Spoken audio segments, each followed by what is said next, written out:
also search for. Gotcha. Today we're going to have a special little episode, number 50, Ryan. Wow. It's been a long time. Wow. Oh, they made it, guys. Oh, it looks like Jacob and Ryan from the People Also Search For are about to go boom. About to release a big old boom. Like a kraken from the ocean. Boom. Yeah. You gotta have balls in this country. So recently I was walking around in the utility cave. I think that's how you put it. Utility cave. I was walking around and I saw me a game of Monopoly in your closet. Yeah. I wasn't trying to snoop. The closet was open and I just saw it there. You know, I keep other things in the closet that I'd rather you not see, so I'm glad that you saw that. Like your eyes just went straight for Monopoly. Like that was the only thing. If my eyes had accidentally gone down to the floor of the closet, I would have saw your $300 suck job machine. Oh man, yeah, I don't want you to see that. I mean, a man's got to do what a man's got to do. Yeah, it's like I know I try and hide it behind the vacuum cleaner, but it's just so large that you can see it anyway. Yeah, it's fine. It's okay. People don't want to know about that, though. People want to know about People Also Search For. Yeah, they want to know about the podcast that brings you the answers to life's greatest questions while searching. Your wife's greatest questions while using the internet. Oh yeah, by the way, you can take the vocal warm-ups off the screen now, but I recently started trying to do some like little fun tongue twisters, and I found David Gordon's vocal warm-ups tongue twisters page, and it's a pretty fun time, even if you're not necessarily about to do a recording of your voice. There's still a little bit fun. There's some Dr. Seuss in there, a little bit of Dr. Seuss. Never heard anyone. Yeah. But we're not talking about Dr. Seuss. We're talking about board games. Yeah. The Monopoly made me think. Because I think Monopoly is a very old game, and I was thinking, when was Monopoly invented? But there's also so many interesting board games out there. Lots of people have fun playing board games, right? Sitting around the table with their family or their friends.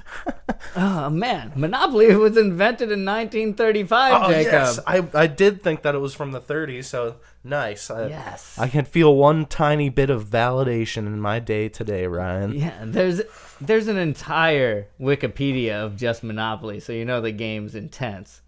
But I don't know. Monopoly was first marketed on a broad scale by Parker Brothers in 1935, a standard edition with a small black box and separate board, and a larger deluxe edition with a box large enough to hold the board, where it sold in the first year of the Parker Brothers ownership. And now we have frickin' Game of Thrones Monopoly. I probably wouldn't participate in the GOT branded Monopoly. I did see a Rick and Morty one time, and I was like, I kind of want to buy it. But I don't know. Monopoly can be a very frustrating game. You think? I mean, it's known for... there's literally a book on images right now that says Monopoly Rage of America. Really? Yeah, Oh, man.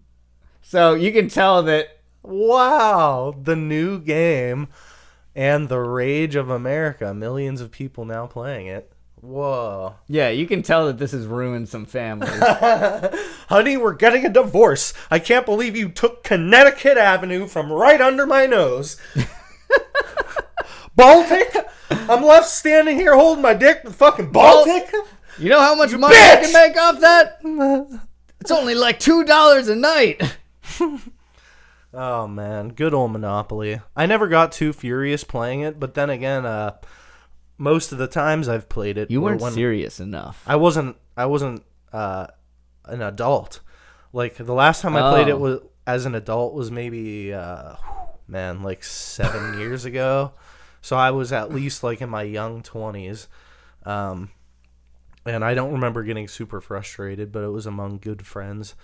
And then all the other times, I think I was a child playing it with my family. Yeah. And I didn't have a full grasp of like what like the stakes of the game. Yeah, it's your But entire life savings I in can the almost retail department. I dude. can almost guarantee you that if I played it like with you and some friends, there could be a chance that I would like fly into a rage. Like, Oh, yeah. if I got Oh, fucked yeah. over, like I'd be like, "You fucker," you know.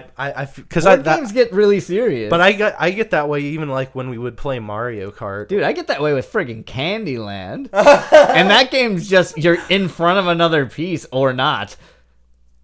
Nothing happens. Wait, you in that really game. do get aggressively like into playing Candyland? Maybe not Candyland, Okay. but like most board games. Like, I think I would consider myself more of a Catan So you're- and a Risk man. Ooh, fancy. Yeah. Now, man. Risk is pretty cool. Like, I've never played Settlers of Catan, but I know it's like a very, very popular and successful franchise. Yeah, it's something else, man. I have never loved herding sheep in any game more in my life. I think I kind of have. I'm not going to go into it because it's a little bit too personal, but I like. I don't know. I'm not. I kind of got turned off by board games like after I would start going like to check out like a comic book like store or like game stores where they have just like role playing games or they have like Catan and like all those like really granular like adult board games and stuff. Yeah. And they would have game nights and stuff, and then I just like started kind of getting put off by it. I was just like, I'd rather just like stay at home and watch YouTube videos, like, yeah. I don't I'd know, rather like- stay at home and watch other people play board games on YouTube. No, I would never do that. That sounds like a terrible time. I wonder if that exists. Yeah, I'm sure there's like Let's Plays of board games. Like, Whoa. I'm pretty sure that's a huge like market on YouTube. I might have to watch one just to check out what that's like. Yeah, I don't know. I think it's maybe because I played all the wrong games. I just think I didn't find anything I could really sink my teeth into. But I don't know. Risk was definitely cool. I've only played that a couple times though. Like, I kind of want to know some of the background of Risk too. All right. Where did Risk come from? I should probably add in the board game. Maybe. Where did Risk the board game come from? There we go. Where did it come from? Yeah, I want to know where it came Risk was invented by the French film director Albert Lamouris and originally released in 1957 as a La Conquête du Monde, the conquest, du monde. which means the conquest of the world in France. It was bought by the Parker brothers, released in 1959 with some modern modifications to the rules as Risk, the continental game that has risked the game of global domination. Oh, man. That just sounds like a good time. Global domination. Hell yeah. Do you think that we're like Pinky in the Brain sometimes? Pinky in the brain. I liked me some Pinky in the Brain. Me too. The same thing we do every night. I know what we'll do today. We'll try and take over the world. Yes. Yes. Which is basically what you're doing in Risk. Yeah. So, Yeah, I kind of forget how Risk is played, to be honest, because it's probably been like 15 years since I played it. I mean, we could look up how to. Man, but this is essentially actually... you have like an army in certain like places, like certain parts of the map. Yeah. And then you roll dice to invade and fight other people's, and then you start to take over their areas, and your goal is to like take over the most of the map. Yeah. It's like a war simulator. How does it actually... Oh, wait, there's people also ask, how do you play original Risk? Oh, maybe it's different. Oh, it's a video. Okay, well, I don't want to watch the video. Okay. But yeah, I mean, I kind of remember that's the general premise. But do you like roll dice to like see where you get to move, or do you collect cards to get like abilities? It's or what? all dice. It's all dice, I think. All in the dice, baby. Yeah, I'm pretty sure. I forget exactly how it works, but I would have to like look that up.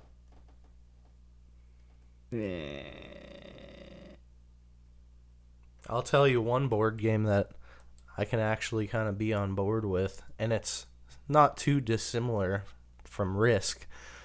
You do have like a map and you have characters. Mm-hmm. I mean, you don't have to have a map and characters. You can just do it verbally. But I would say maybe D&D would be a board game. Is D&D a board game? I mean, you can lay out maps and have like your physical dungeon and your physical figurines. I guess it would be a board game.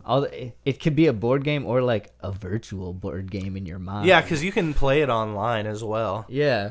I think it's more fun to play it in person. Oh, definitely. Just Google, is D&D a board game? Also, sorry for people that don't know, that's D&D stands for Dungeons and Dragons. It's definitely a pretty nerdy game, but yeah, dude, it can be very fun. Dungeons and Dragons, the fantasy adventure board game. So it's a board game. Yeah, I think like even in Stranger Things, like when they were playing Dungeons and Dragons, they actually had like their whole map and everything laid out. But that's something that like is up to the dungeon master. Like whoever's DMing the game can set up like they can have like physical representations, but typically you can still just play it if you have only your character sheets. And then obviously like the dungeon master have to have like things that you take account for like people's like points or like whether they used too many spells or something. So they have to have like stuff to keep track, and then like they usually have like a book that's like the monster manual, and it's like thousands of different creatures that are like pre-made for them to use. Otherwise you can just improvise everything and like make everything up. Yeah, that's the kind I've played. That's a lot more work for the dungeon master, because then they have to like consult the manuals and like make sure they're like prefabbing the characters in the right way. And like you still have to have all the knowledge of like how the game works. So like the dungeon master is like really the hugest part of like having a successful campaign. Yeah. In D&D. I haven't had a great dungeon master before when I've played, so it was more like a one time, like we played in one sitting. It wasn't a continuous thing. So you've played Dungeons and Dragons before though, right? I played for maybe like a year, and then I eventually just decided to stop because it wasn't working out with my work schedule. Did anything ever happen in the game that was a little weird, a little bit freaked up, you might say? Yeah, I thought that's where you're going with that. Yeah, I don't know. Yeah, there was a lot of stuff that happened that was frigged up because it's hard to have like a party of like 4, 5, 6 people. Because like it's so hard to get anything done within like an hour or two, because that's like 6 different options of like going on tangents like in the real world, like, you know, outside of the game. So that when you finally do get somewhere in the game, then it takes a million years to like come to a consensus about what to do. Because not only are 4, 5, 6 people all discussing like their point of view about what to do next, but then also that's like 6 potential people that could start flying off into a tangent about, oh, I just got a text message from my mom, her kidney is sick. Her kidney needs to go to the veterinarian. Yeah, and then people will just like spin out into like because when you even have 6 people in a room, like that's potentially like 3 different conversations that can be going on at any given time. So it's like so chaotic that, you know, it's nobody's fault really. It's just because there's a lot of people to like try to keep on task. So really I don't know, if you want to have like a smooth experience playing it, I would say you have to have a good dungeon master, and you also have to have people that are all on the same page of like, are we going to take this seriously and try to like get some stuff done every 2 hours we play this? Yeah. Because it's so easy to like have 75% of it be like not playing the game. You're just sitting around talking, being friends or whatever. Yeah, so I feel like that's what's happened with me when I've played. It's something that you can't just like do willy-nilly, or else it kind of ruins the experience for the people around you. So if you're thinking about playing it, like make sure you know the people, like, and you know that they're all like wanting to play the game and like buckle down and like get into the world. Because you can still like improv and do bits and stuff like as your characters, and then at least you have something to show for sitting there and playing Dungeons and Dragons, you know. Yeah. I was thinking like story wise, like if anything in the story like that you specifically like that was weird that happened. Yeah. I mean, it's a fantasy universe. Like, yeah, my character was like a wood elf named Scruggs Butterman. Scruggs Butterman. Yeah. Yeah, dude. And I could like convene with animals, and I could like cast spells and shit, and like I don't know, I would say like one of the more frigged up things that happened was like there was like a monster that we had to battle that was like it was like guarding this castle like pinnacle. Mm-hmm. And we had to fight it and like kill it because like it was keeping us away from where we needed to go into this castle and stuff. And it had a really weird name. I think it might have been like a manticore or something. Manticore, yeah. But it was like I recognize that name. It was like a flying beast, like basically like a big lion with wings, essentially. Oh yeah. And yeah, we had to kill that, and then also we needed to like take its head back to the like castle to like so that they could display it, you know, like one of those animal heads you like would see oh yeah, like on the wall on the plaque, like in, you know, people's like game room. Yeah, game room. Yeah.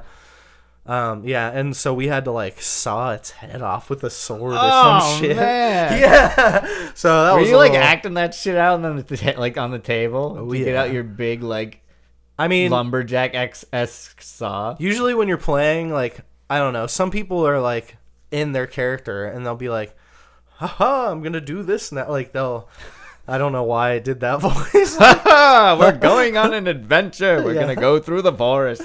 I'm gonna be the one that cuts this beast's head off. Or you could just be I'll slay the beast. Or a lot of people usually will talk about their character like in the third person, like, okay, I'm gonna have Scruggs like do this.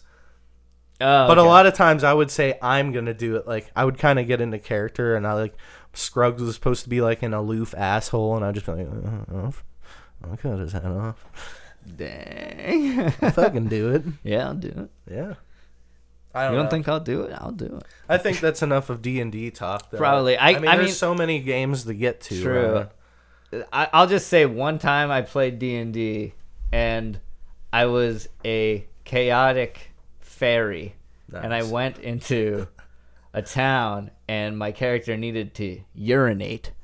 So I decided to urinate in the town, in the fountain, and I had to roll for that. And I like had a terrible roll. So you like critically failed? Yeah, I critically failed, and I peed into the town fountain, and it got poisoned, and all of the townspeople died. Jesus. Yeah, that's pretty. Yeah, I was like, oh man, that'll never leave my mind. I was like, man, I feel like an asshole, but I was chaotic, so it was fine. The character was fine. They just killed a bunch of townspeople. You know what other board game is a little bit frigged up? What is frigged up, Jacob?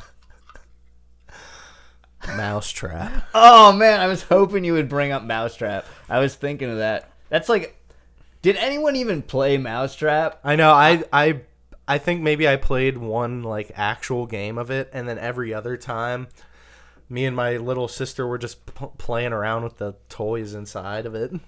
Yeah, I like setting up the Mousetrap and like running it, but I don't think I ever had like anyone to play with. Like I never played it with anyone. Yeah, I think we just played with the toy pieces until some of them got lost, and then we could no longer play the game anyways. Yeah, I want to know, like, I want to look at the Mousetrap board.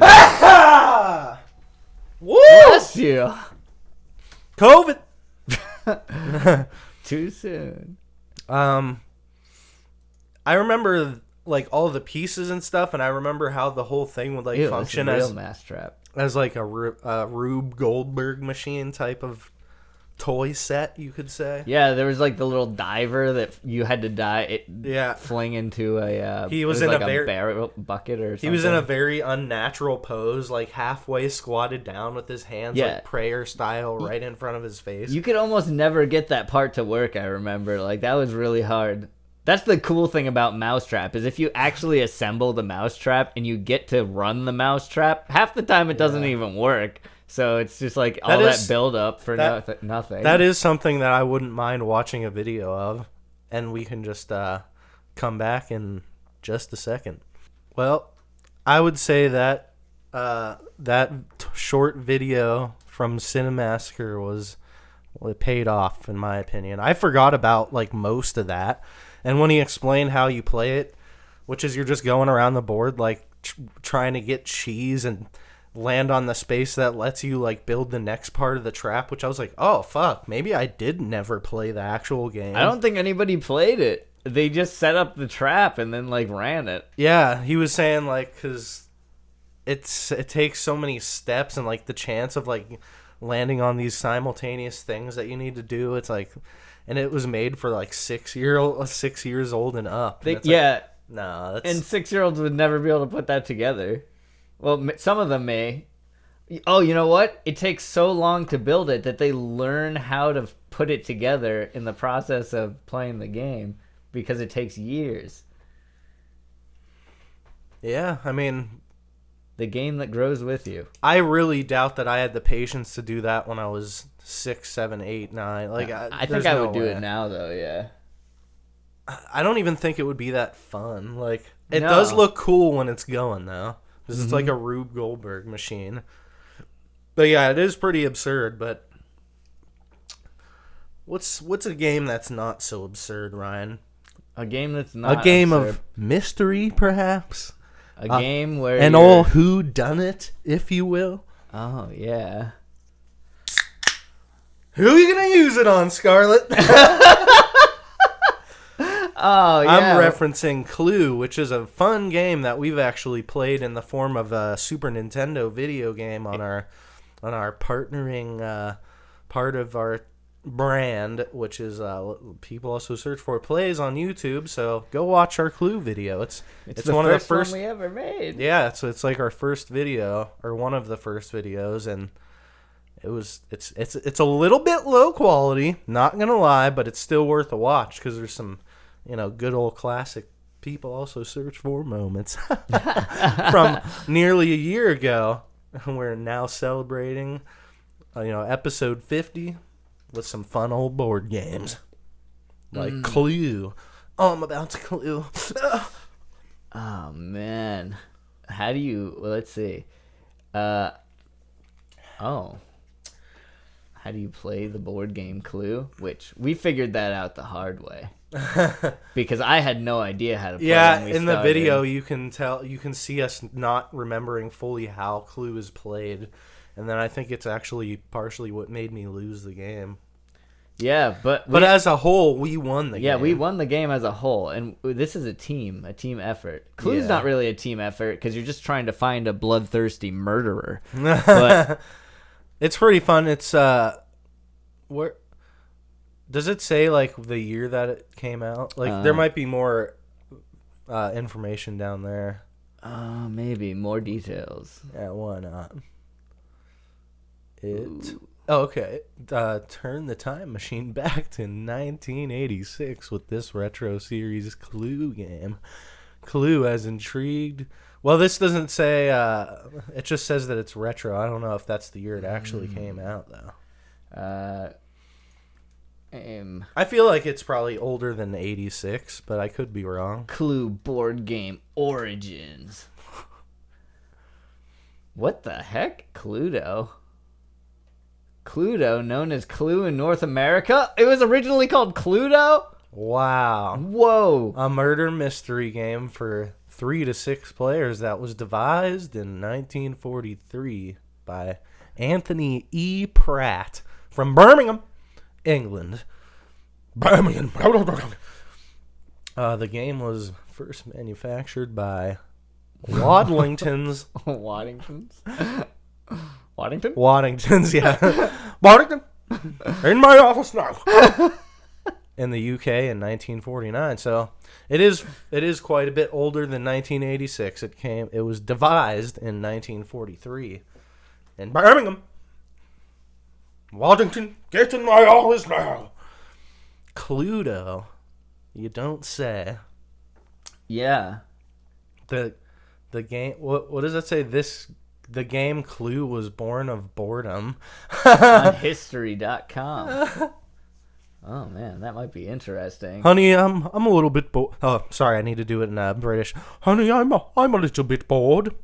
What should we do tonight? How about we make up a game about a bloodthirsty murderer? Killing all of our friends and family. You want to read some of that, Ryan? Yeah. Before Professor Plum, Miss Scarlet, and Colonel Mustard gathered on a game board to claim their first victim, wielding a revolver, a rope, or a lead pipe. Big pipe. Right in your face. A British musician named Anthony Pratt was watching murder mystery scenarios unfold in European country mansions where he played piano. Long before that game. So he's a pianist? He's a pianist. Right. Long before Grow up. Long before the game became a global multi-million seller and was inducted onto damn Kit Break me Kat off a piece of that. Kit Kat advertisements. They know that we're hungry here. Flying in. 50 episodes in, we should be getting sponsored by Kit Kats. Yeah, right. Meanwhile, they're here getting free advertisements. Oh man, their game. Long before the board game became a global multi-million seller and was inducted into the Toy Hall of Fame, Pratt was taking mental notes as guests in these elegant homes play-acted dastardly crimes involving shulking, shrieking, and falling dead to the floor. It was Damn. Mrs. White with the revolver It was in the pool hall. It was Professor Plum with the lead pipe in the conservatory. You played as Professor Plum when we played. Did I? Yeah, you were Professor Plum. Oh. And I was Scarlet. Oh, man. Plum's alright. Plum's fine by me. Yep. Oh, man. Honey, would you like to play some Cluedo tonight? I have a headache. You always kill me in that game. I don't think any murder is involved Yeah, it is. in your characters. Wait, You're just no? looking. You're looking trying to for the figure out murderer. who to. Yeah, you're figuring out who the murderer is Among by you. using clues. Yeah, By but using a bit of Cluedos. you don't want to. You know, the thing is, like, if you were actually in that house while this was going on, that would be terrifying because it's like you're stuck in this house and one person there is a murderer and you just have no idea who it is. Man. And you're just finding all these weapons all over the place. And the plumbing in the house is screwed up because the plumbers keep leaving their wrench all over the place, which could also be a murder weapon. I wonder if you could actually get one of these original Cluedo board games. We could look up... Oh, dude, do you want to do an episode 50 eBay? Oh, yeah. We haven't done that in so long. We got to do an auction right here. We got to do that. All right, we have to make our guess first, like before we search for the item. Yeah, so we're going to search Waddington's Cluedo, the great detective game, on eBay. Yeah. And whoever's closest Gets a suck job machine. But Ryan already has one. Yeah, so I'll have 2 suck job machines. That's math. Oh, man. Okay, what do you think it is, Ryan? Oh man, I think it's gonna be pretty expensive. That's old. That's almost 100 years old. So, let's see. I'm gonna guess that one in decent condition is gonna be like $410. Oh, shit. See, I'm talking decent condition. I was thinking it was going to be real, like way, way cheaper than that. Really? Yeah, I'm going to go with, I'll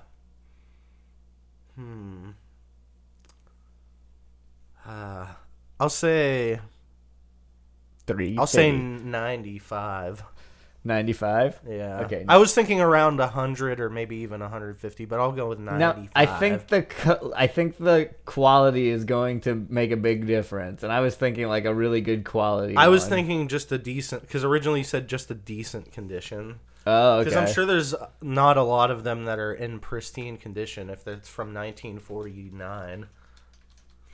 Waddington's Cluedo. No.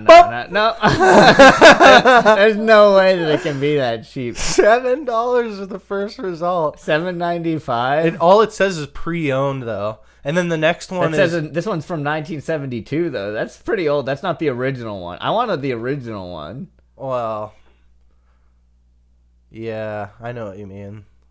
So they were making Cluedo into the 70s, like Yeah. because that one's 1975. Yeah, they even have Simpsons Cluedo in 2001. Oh wow! I wonder. I know there's a way you can look at the condition, like see how on the side there it says condition, and then New. see all new. Oh, it's $50. I mean, you're pretty close though, but that's not the original Cluedo. The first one is the one that looks like the oldest. Yeah, although it's only from which is 1972. Crazy because it's only like with shipping, it's only like $20. Maybe if you put in like first edition after the Waddington's Cluedo, maybe that'll like narrow it down. First edition. Dude, I went to a bookstore in Portland and I saw a first edition of The Hobbit book, and it was like thousands of dollars. Yeah. It's a waste of money. That book sucks. What? Anyways, I think I'm owed a bump because we have a 1949 Waddington's Vintage Clue Board Game First Edition, $28.27. You know what that means, Jacob? You won the suck job machine. You did it! Not getting any work done tonight. What he doesn't know is he's just going to get my old used suck job machine. Oh, that's fucking And then I'm going to take the new suck job machine for myself.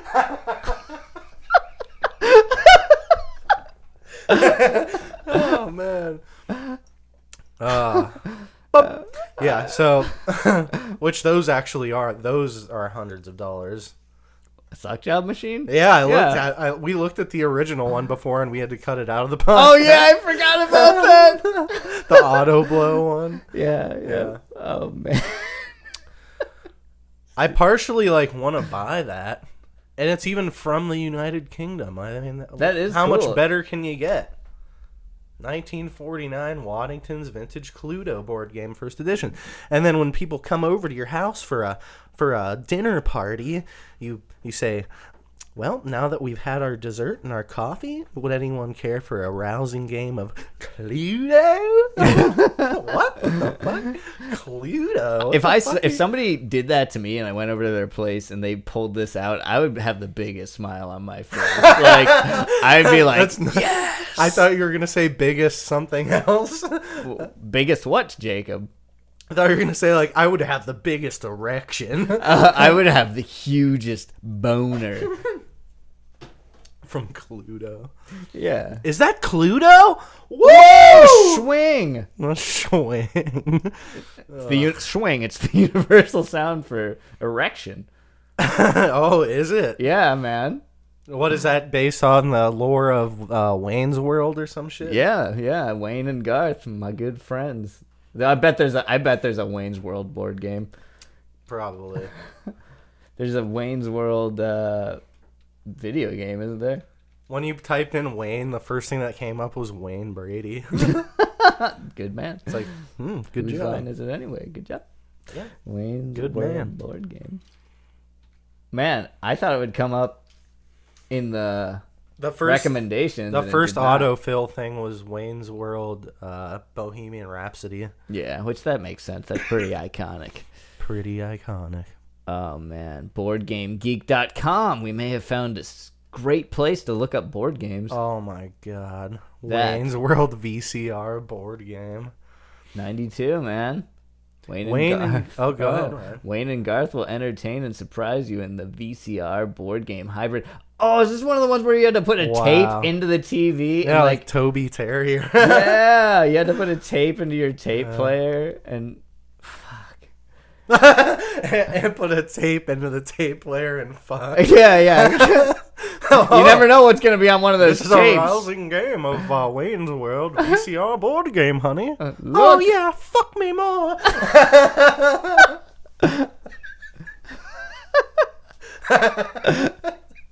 If you're going to spew, spew into this.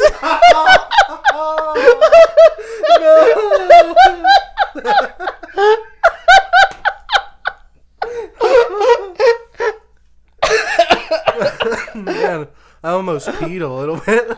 Oh my god. Woo! He really brought it around. Yeah, there, I love me some Wayne's World, dude. It's a good show. Or a good movie. It's a good Saturday Night Live Broadway show. It's a good Broadway show. Wayne's World the musical. Wow. Oh man. That was a good one, right? I gotta hand it to you. Alright. But I would never want to play that game. I mean, first we'd have to get a fucking VCR. Yeah, and you never know what's gonna be on the tape. It could be porn. Yeah, it's like Of Wayne Mike Myers, fucking Garth in an alleyway. Mike Myers and Dana Carvey just fucking it out. Yeah, and it's just it's like one of those, what do they call it, like deep fake, like where they. There's a figurine for playing a board game right there. A figurine? Yeah, that's sort of like a D&D figurine. They have those little minis. Oh, on this advertisement. Yeah. Yeah, people like 3D print their own figurines for board games now, don't they? Oh, yeah, I'm sure you could. Yeah. I mean, I think a lot of people do that. A lot of the ones that you can buy in the store, though, are pewter, so that's what a lot of people like. They don't necessarily love having the flimsier plastic ones. But a lot of people get into those figurines because they want to, like, hand paint them. Yeah, and you can, like, customize them and stuff. I want to, like, see some actual figurines. Now, what I know that there's, like, isn't Warhammer a huge figurine one? Maybe we should look at Warhammer figurines. I mean, they're very similar. You could probably even use them, like, you could intermingle them, I suppose, because it's just a representation of different characters. These are very intricate figurines. Holy crap. Holy shit. That one's already pre-painted. Like, somebody painted it themselves, and it's $817 for an Eternal Guardian custom Warlord Titan. This thing is amazing. It looks like a Gundam with a mansion on his shoulders. There's, like, tons of Instagram pages that have, like, mini stuff. Like, this is a huge market. Yeah, I would love to, like, collect these, but for $817, I don't know. Well, no, but I think the fun of having them would be to paint them yourself. Wouldn't you want to paint it? I would love to paint it myself. Also, there's people that have, like, there's this epoxy called green stuff. Yeah? And people will use it to, like, customize their figurines. Like, they'll take them and sculpt completely over them, or they'll cut their legs and arms and repose them and resculpt the whole figurine, or, like, add things onto it. Put in, like, like, after Warhammer 40K, just, like, green stuff. And it'll probably show you a bunch of, like, customized ones that are, like, unpainted. Green stuff. I only know this because I watch Jazza on YouTube, and he's been getting, like, into making videos about miniatures and stuff. So it is very interesting, and people do a lot of really cool stuff. Just go on Images. Oh, I was gonna say, people also ask, what is green stuff? Well, I already know what it is. It's just an epoxy that people use to, like, sculpt plastic onto it. Oh, okay. But yeah, like, that figurine, that's, like, covered in green stuff because people will, like, customize. Whoa, that's awesome that you can sculpt it like that. Yeah, dude, it's sweet, and it dries, like, pretty quickly. Like it has like a short working time, so you can kind of manipulate it.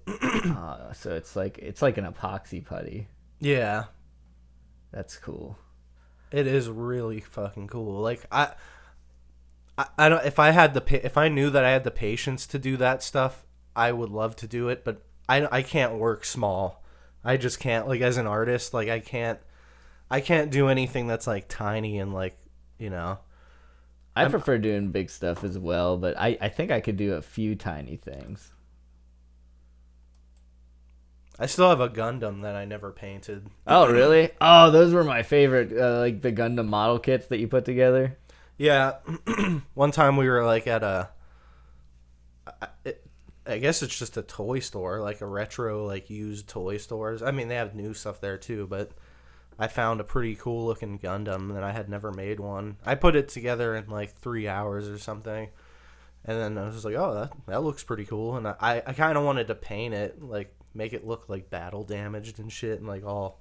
Yeah. Like, because I know I can, but I never took the time to like sit down and do it. And it's just like so small to work with. I have to like be in a certain mood where I have to like hyper focus in on something. Mm-hmm. The little tiny ones for Warhammer and for D&D though, like that is way too small. Like if you need a magnifying glass to like look at it and like a brush that has like 4 bristles, that's too that's too hyper, like, you know, that's too macro for me. Mm-hmm. It's like you would have to use like those little brushes they use to paint custom fingernails, you know? It's like one eyelash hair of paint. It really is. I mean, it's really cool. Like, I love the figurines, and it's easier to manage when you're done, because when you make big paintings or sculptures like we have both done before, Mm-hmm. you know, what the fuck do you do with it afterwards? Like, unless you're gonna like sell it, you know, just get it out of your house. Like, Yeah. Or have an entire shelf. I mean, with sculptures, it's even worse because yeah, it takes up a lot of space. it's like an object that needs its own, like, you know, it needs its own like space around it. Yeah. You can't necessarily like throw it in a closet. Unless it's like a relief sculpture that you can hang on the wall or something. Like, that's a little different. Yeah. It's like more of a 3-dimensional painting. I mean, I do still have like a relief sculpture that I made when I was in college, but it's pretty like tall and wide. It's like maybe 3 feet tall and like 2.5 feet wide. Damn. And it's like essentially like a big piece of plywood in a shape that has like metal, like pieces of flat steel and like a different pattern, you know, just so it's pretty big and like unwieldy and kind of dangerous. Yeah. Oh, I think I know what the one you're talking about. It sort of looks like a flowy dress almost. Yeah, I remember that. That thing, yeah, there was like sharp pointed metal all over that dang thing. Like, Yeah, and it's just it wasn't hung up, like it's not hanging in the basement. It's just like leaned up against something in my parents' basement. Wow. And also there's another one, like, do you remember the one that was completely made of steel that was like a round sculpture and it was just like nothing but like super sharp like blades essentially? Yeah. That one's also in my parents' basement. Like, if you like tripped and fell into that thing, like you would be impaled. Yeah, you would. So I feel bad because like I kept saying like, oh, I'll take it to the dump at some point or something, like, you know, do something with it. I'll throw this thing I put my heart into at the time into the garbage. Oh man, yeah, I definitely put in like like, I don't know, it had to have been like over 100 hours of like metal smithing. Yeah, oh yeah. And, Metalwork, it takes forever. Yeah, it's just a hard material to work with. But we're getting a little bit off topic. We wanna definitely find out some more board game stuff. Like, would you consider Battleship a board game? Battleship? Yeah, man. It has not to like be, on yeah. a flat board, but it's like that piece of plastic, L-shaped piece of plastic. Yeah, like it a looks, laptop. It looks like an open laptop, and it has holes for pegs. And each 2 players gets one. And then you just call out random letter number combinations, and you say if you got hit or not. Yeah, and you put the pegs in where your opponent shot. And then if somebody gets all the pegs of your ship filled up, then you're like, thanks, you sank my destroyer. Fuck you. Yeah, I loved playing Battleship when I was younger. Well, that one looks really old. That one must be pretty old too. This? 1967 edition. Dang, these have been around a while. I'm glad that people have been enjoying Battleship. In that 1967 Pluto. one, though, it says Retro Series. Oh. So it's even older than 1967. Whoa, wait, when did Battleship come out? Oh, I want to know. Oh, yeah. When Battleship game come out? You could have just went back to the main landing page of Google and it would have showed you. Damn! Oh, it is 1967. 1967. Oh, wait. It was published by various companies as a pad and pencil game in the 1930s and was released as a plastic board game by Milton Bradley in 1967. So people were playing it in the 1930s. That makes sense. Like a alternative to tic-tac-toe or some shit. Yeah, the one we know today is just the plastic version of that, which came out later. So Milton Bradley. I feel like they've made a lot of the board games that are like super popular. Do you remember Connect 4? Oh yeah. That's a board game. I mean, it's a vertical board. Yeah, that one was always fun, even though like it's so simple. Yeah.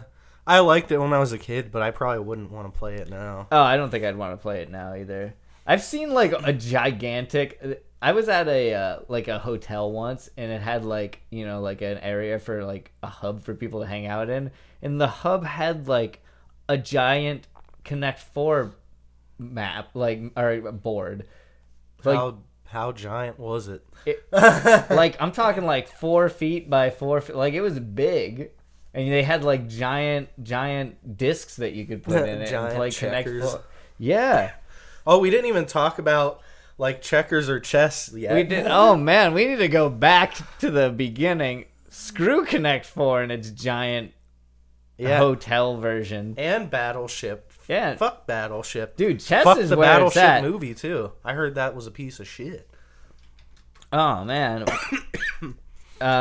When we didn't even look up like what was the first board game or anything. Oh crap, dude. We're gonna have to go right into we that were now. too excited and got like straight into like our favorite, or we went into Monopoly, but we never even started at like when was the origin.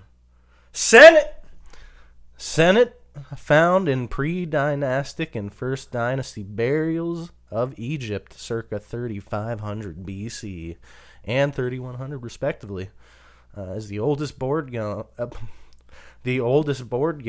known to have existed. Senate was pictured in a fresco found in Meqenra's tomb in 3300 to 20. I wonder what it is. Also from pre-dynastic Egypt is Mehen. So there you have it, Ryan. Board games have been around since 3500 BC. Similar to like when we looked at the history of cards, those were ancient as well. Board games are old as fuck, Ryan. Yeah, and like I know that chess is like pretty old, but chess is similar to like what's the Japanese version? Go. No, it's not Go. Oh man, I can't remember what it's called. Hanabura. Japanese chess. Hanafuda. I'm surprised I don't remember. Oh no, I think it's shogi. Cards. Oh, it is shogi. Oh, shogi. Oh yeah, shogi, and that's way older than chess. So like shogi's the origination, like where chess originated from. I think. I just love the word shogi. Shogi, also known as Japanese chess or the game of generals, is a is a two-player strategy board game that is the Japanese variant of chess. It is the most popular chess variant in Japan. Shogi means general's board game. Wow. When did shogi? When is it shogi or shogi? I think it's shogi. Shogi. Shogi, a good time. When shogi invented. Ah. Wait, is this shogi screens? Although most people think that shogi screens are unique to Japanese culture, shogi screen, I don't think this is the game, No, man. that's shogi. Yeah, that's a J, not a G. We need shogi, not shogi. Ah, shogi. Yeah, yes. 15th century. Chess is old. Shogi was the earliest chess variant to allow captured pieces to be returned to the board by capturing players. This drop rule is speculated to have been invented in the 15th century and possibly connected to the practice of 15th century mercenaries switching loyalties when captured instead of being killed. Oh, that's interesting. So it sounds like chess is older then, because it says this is the oldest chess variant. Yeah. So that makes me think that... What's the oldest? Also, chess? by the way, if people haven't figured it out by now, we're celebrating episode 50, so maybe this will be a little bit of a longer podcast. If you're still hanging in there with us, thank you very much. Make sure to go to YouTube and subscribe and hit that like button and share with your friends.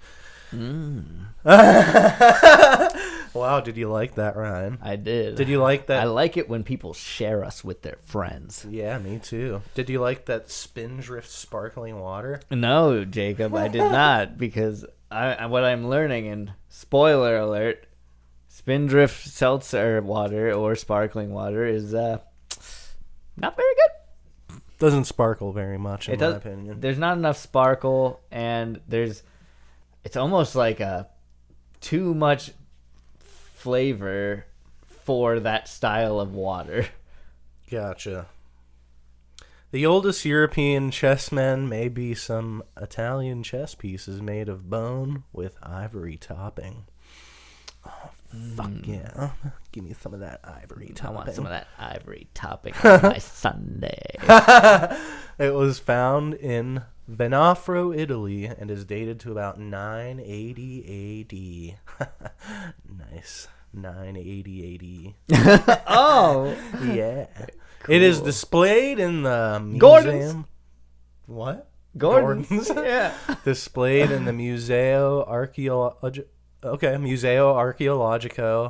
di Napoli. The pieces were discovered in a Roman tomb in 1932. When was the oldest chess is what you typed in? Yeah. When was the oldest chess? No, I typed what's the oldest chess. Oh. What's the oldest? Still.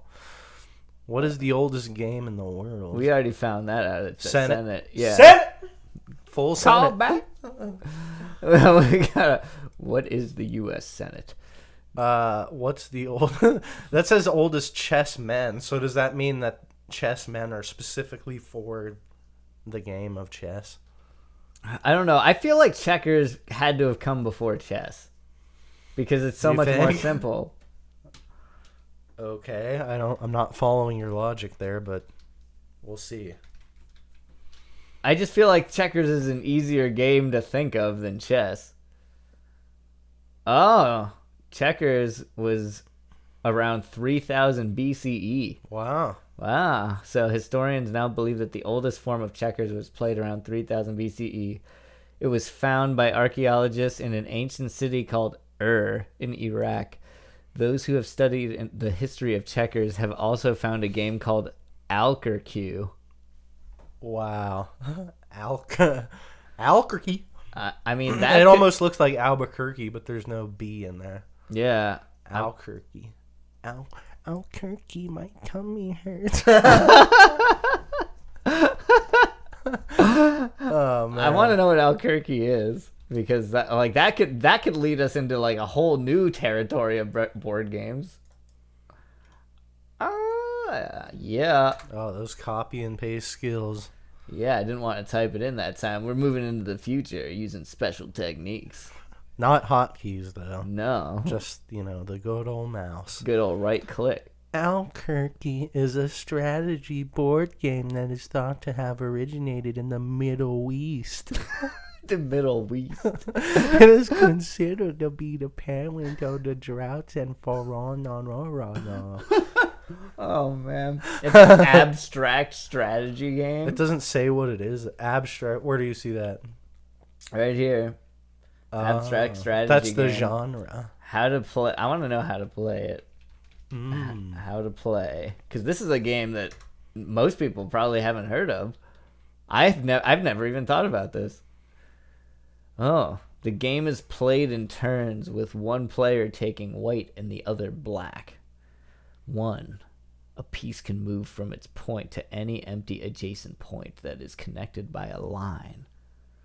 2. A piece can jump over an opposing piece and remove it from the game if the opposing piece is adjacent and the point beyond it is empty. This sounds kind of like Chinese checkers. Yeah, a little bit. So, yeah.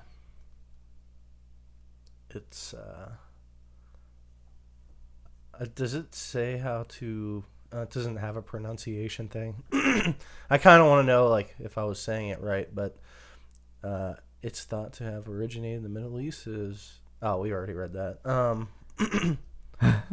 The rules you were going through, the third one is multiple capturing jumps are permitted and indeed compulsory if possible.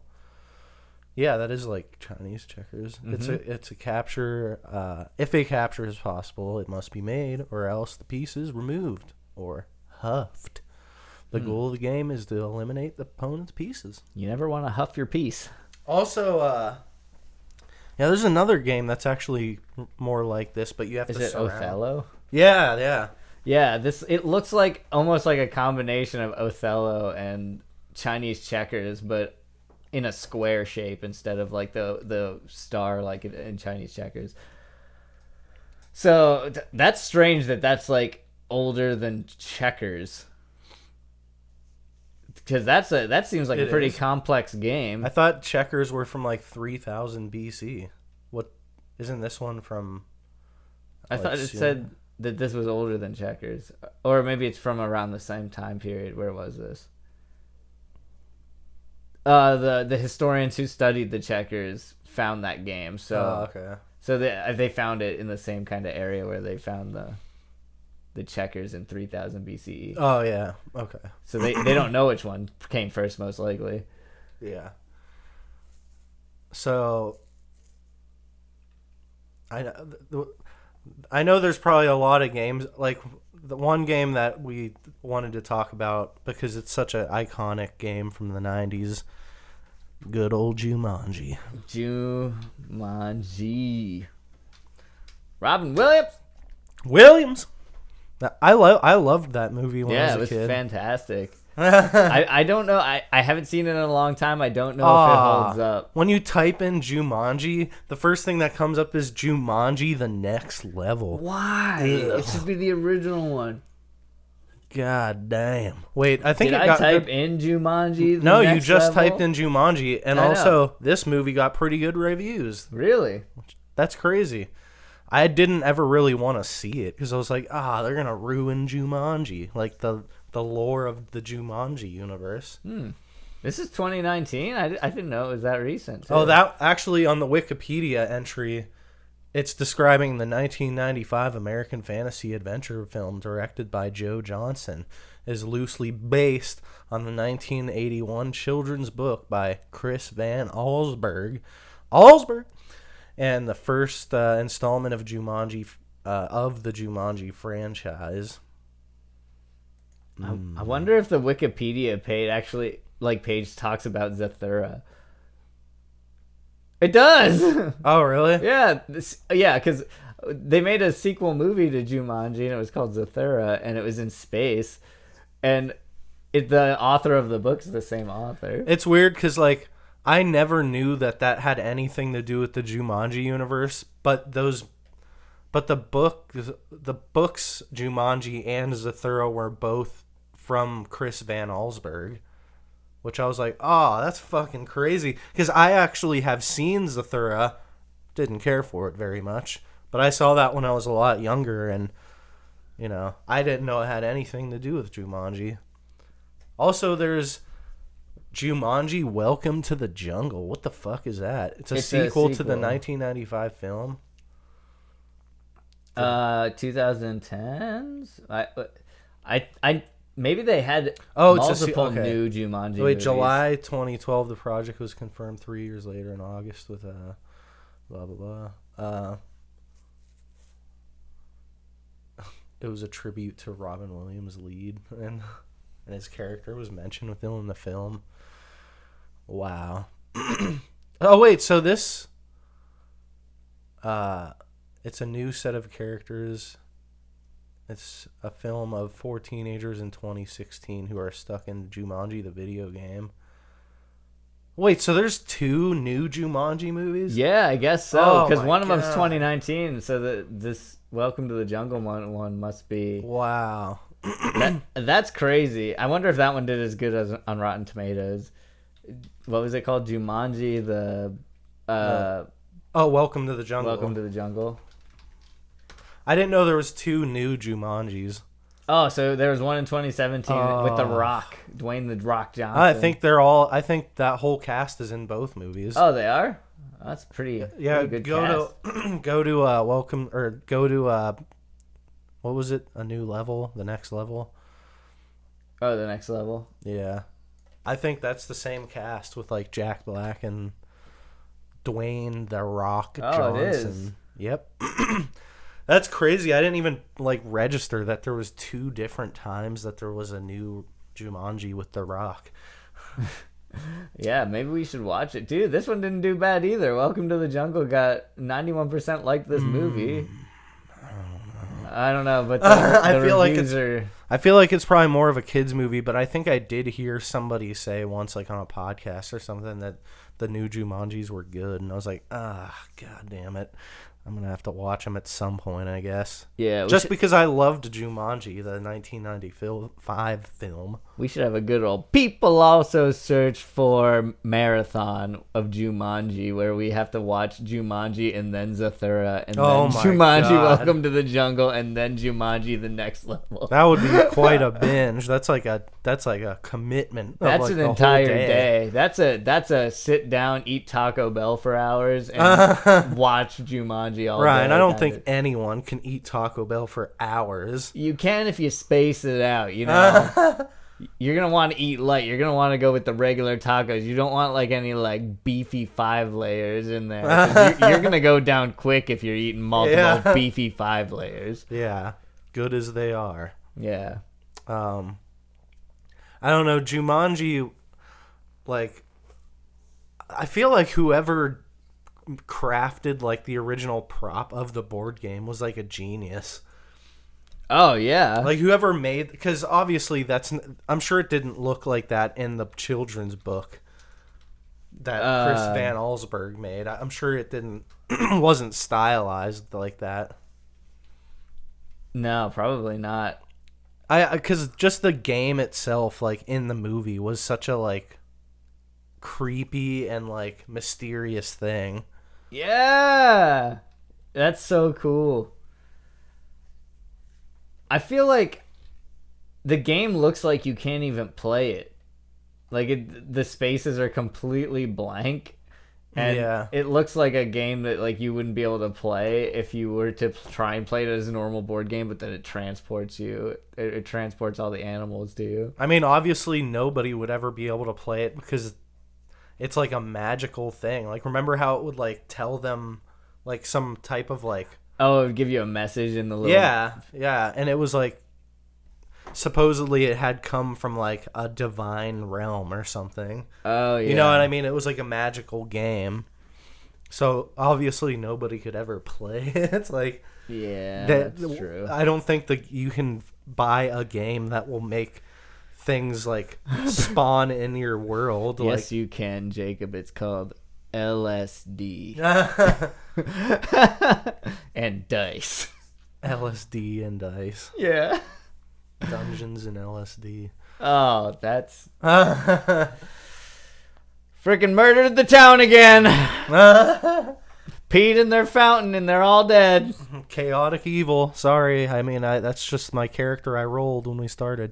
Yep. I couldn't control it. had to do it. I looked in the mirror a little too long. Oh man. All right. Let's see what's like find like a list of like the top like the world's best board games. I think that's a pretty nice general one. Yes. The world's best board games here on People Also Search For. It screwed me. Wow. It screwed me. You typed in the world's best boarding schools. What are you thinking about over there, Ryan? I see that giant Boner. erection in your pants. Oh, the 50 best board games of all time. Woo! Dang, on episode 50. What do you know, Ryan? Wow. We're going to have to fly through these. All right, here we go. We got the Game of Life coming in at number 1. Got Game of Clue coming in at number 2. We got Candyland in number 3. The game that Ryan rages at the most. We got 4 at Monopoly. Oh man, these are all popular. We got Scrabble at number 5. Yes. Love them wooden tiles. Oh, Battleship number 6. Oh yeah, we got Risk at number 7. Oh. And we got 8, Stratego. I've never played that one. 9, Axis and Allies. I'm assuming these last 3 were all similar. Risk, Stratego, and Axis and Allies. Yeah, and then number 10 is Chess, the old boy, the original. Baby. Wow! Now 11, we have Backgammon. Which is actually a really fun game if you've never played it. I know everybody's got a backgammon board attached to some chessboard or something. It ain't and they bad. don't know how to play it, but It's- you should try it. It's fun. Yeah, it's good enough. We got, what was the 11? Oh, 12. 12, we got Checkers. Oh, and then 13 we got Chinese checkers. Ooh. 14, Blockus. Or Blokus. It's Blokus. Never heard of that It's one. a Tetris-like game, twist with each player's 2 tiles, blah, blah, blah. You choose, blah, blah. Yeah, it's like Tetris. We'll leave it at that. Tetris, but on a board game. But then number 15 you got Agricola. Sounds like a brand of cornstarch. Drinkable carbonated cornstarch. Oh, you have to play smart and your farm will flourish in Agricola. Sounds boring. Yeah. Best board games for kids, number 16, we got Connect 4. Yeah, and for adults staying at hotels. Number 17, Twister, which that's a great game. Had some good times in that. Molestation. 18, we got Operation. Everyone knows that. You don't want to make his nose light up. Yeah, you got 19, Don't Break the Ice. Man, I forgot about that one. I played that a lot when I was a kid. Yeah, me too. At 20, we got Hungry Hippos. Chomping up those little marbles. And then we got 21 with Boggle, which, you just Boggles snap my those mind. dice. Yeah, you shake those dice around. Peggy Hill, huge Boggle advocate. Oh, We all yeah. remember her Boggle Club. 22, we got Mousetrap. Oh, yeah, that's the fun one. Yeah, and this is one of my favorites, 23, Jenga. Is it one of your favorites? I really do like Jenga, the balancing of the blocks and getting it down to where there's barely any blocks left to pull. It's a little bit too intense for my money. Like, I don't like the fear that it puts into me when you're trying to not knock over the tower. True. You don't want to kill all the people standing on the ground below. Yeah, you gonna take that one, Ryan? Didn't I do Jenga? That doesn't matter. Oh, okay. Number 24, Mastermind. Oh yeah, I've played that. I've never played that one. It's kind of fun. Like it's definitely like a logic game. So, it's pretty fun. At 25, we got Quirkle, a game of colors and patterns. Wow. Family board games. Uno, how is that a board game? That's a card game. Number 26 is a lie. We're Liar! nixing that from this list. Yeah. Number 27, Cranium. Oh yeah, that's humming and sketching and solving and thinking. Ryan, number 28, Dominoes. I wouldn't consider Dominoes necessarily a board game. I mean, but if you play it right, I mean, nobody actually plays dominoes. You mainly just... I never have. Yeah, I've played the game, but it's mostly you just set them up and, flick them and then let it go down in a sweet pattern. I guess. Goes up and down stairs. This is a classic. Like nobody cares. Goes over your neighbor's dog. That's right. Number 29, Shoots and Ladders. Who doesn't like chutes and ladders, or alternatively known as eels and escalators? Eels. Escalators. Oh, man. Well, we got number 30, Carcassonne. Wow. Carcassonne. I don't know how. Watch fields, roads, and cities rapidly expand in the medieval-themed game. Wow, okay. You gotta use Sounds kinda tiles.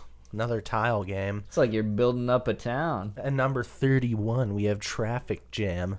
There's gridlock during rush hour, and it's up to you to help this single-player game. Try to free the red escape car by maneuvering the cars and trucks out of the way. This game is great. It's like a puzzle game. It's really fun. Oh, But it's more of like a game you play by yourself. Like it's if you don't have any friends, you want to pick up number 31, Traffic Jam. 32, Trouble. Oh, yeah, that's a good one. It's a classic. You pop that dice and you go around. That's like the best part of Trouble. There's like a little hemisphere in the middle of the board, and it's a little plastic half dome. Or full, I don't know. I think a dome is a hemisphere. But, yeah, you press that little bad boy and the little dice in there. Like,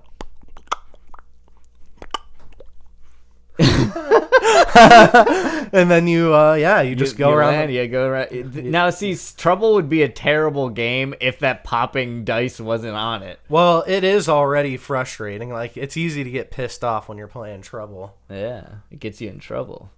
Oh, yeah. You're screaming too loud and your mom's yelling at you. 33, we got Ticket to Ride. Nice. All right. I've never heard of that one, but Well, it's a game where you can visit the most cities in North America in 7 days. Players take claim to the railroads across the United States and Canada to compete to connect the most cities with their trains. it's also a pretty good Beatles song. Nice.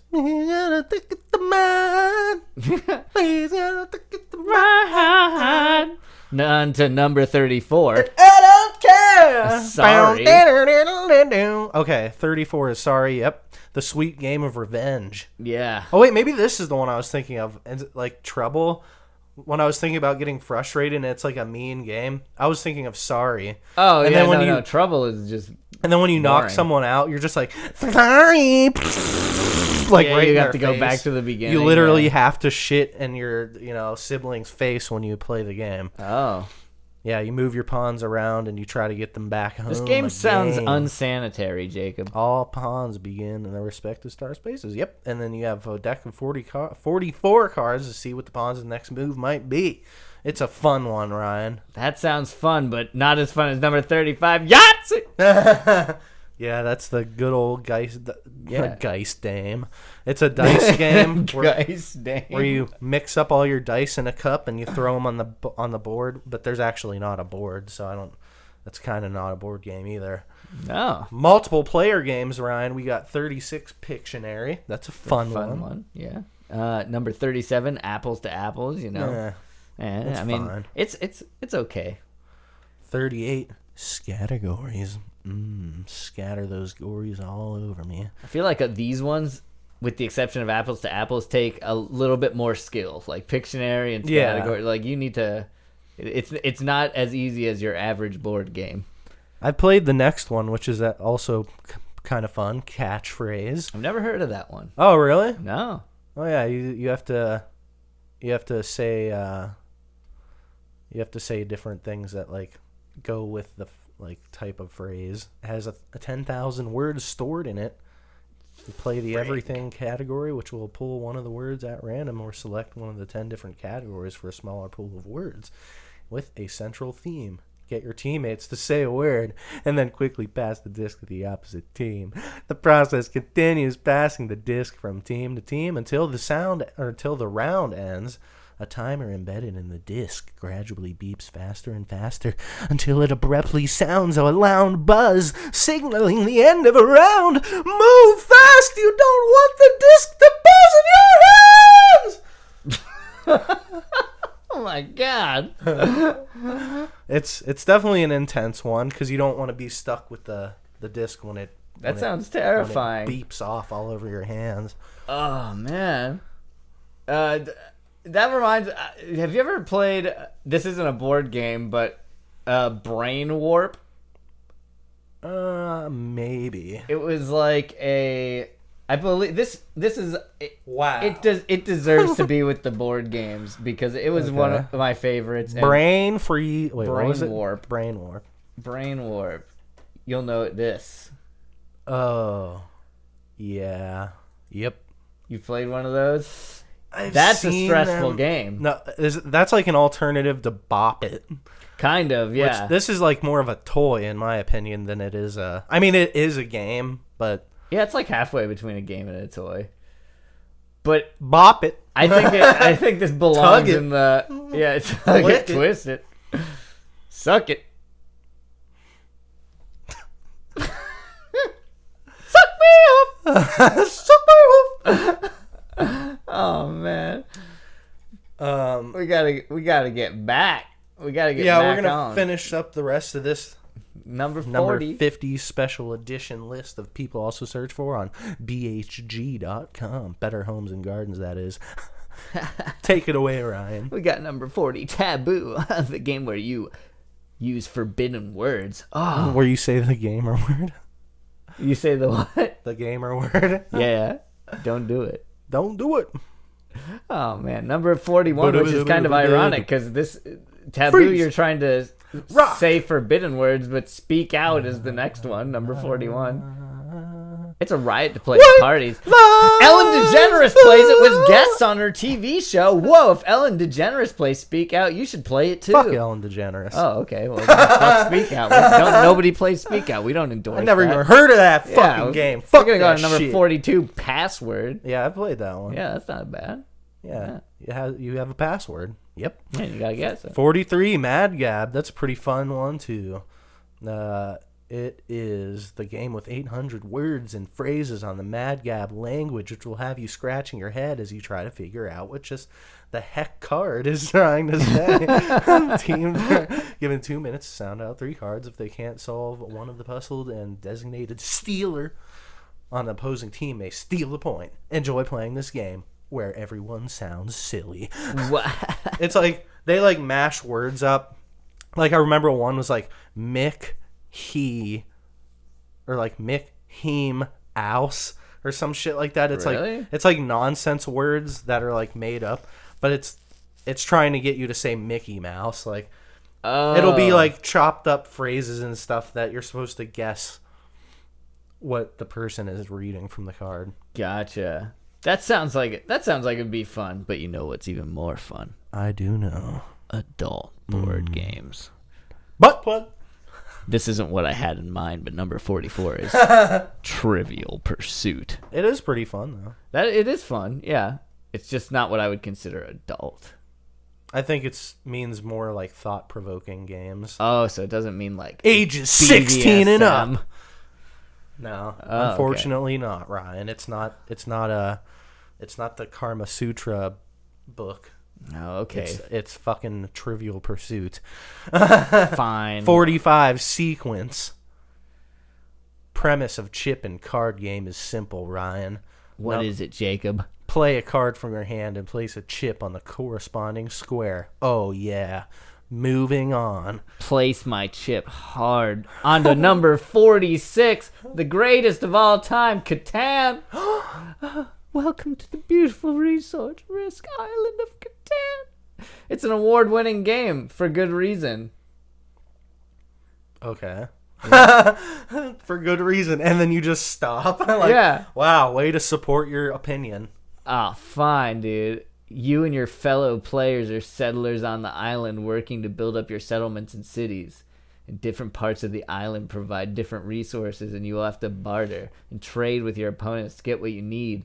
So you can and once you have your little settlements on the land, nobody else can settle there. So you have a monopoly over that land. So Oh boy, that sounds like a regular old Game of Thrones, but with not thrones, yeah, with but with land wheat and sheep, agriculture resources. Number 47 is Dominion.